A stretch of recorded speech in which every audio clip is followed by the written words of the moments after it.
Jim Ellis was on the port bridge wing, watching a small boat approach. 4 adult cats were at the oars, and a number of younglings filled it to overflowing. "Lower the whaleboat," he ordered. "Tow them in.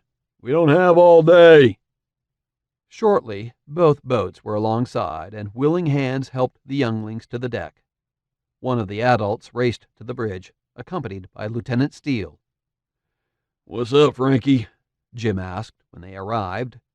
Steele waved at his companion, who spoke English. He was one of the Marines who had gone ashore with Pete.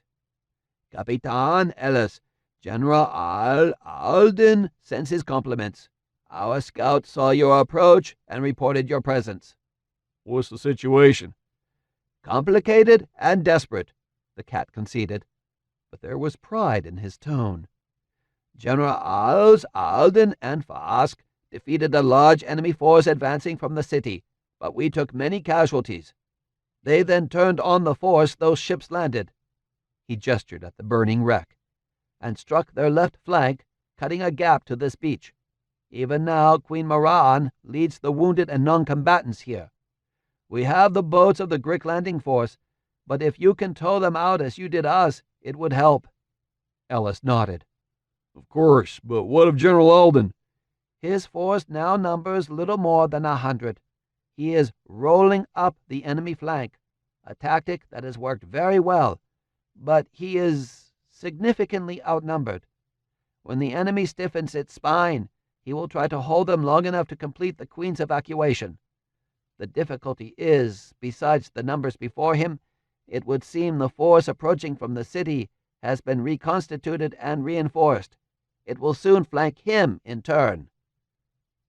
Ellis looked thoughtfully at the shore. The battle couldn't be far away, though he couldn't hear anything. That was still so weird. "How long before the second force arrives?" he asked. "An hour, perhaps 2. "Very well." He looked at Frankie. "Here's what we'll do. You stay here and be ready to support us with gunfire."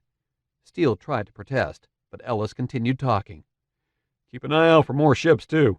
I'll take a company of the 1st Marines ashore." He nodded at the Lemurian. "If this gentleman will be kind enough to lead us, we should be able to hammer the enemy hard enough to let Pete break contact. Then it'll be hell for leather back to the boats." He frowned. "That means you'll have to have all the Queen's people aboard and the boats back ashore before we need them." "It's going to be tight," Frankie observed.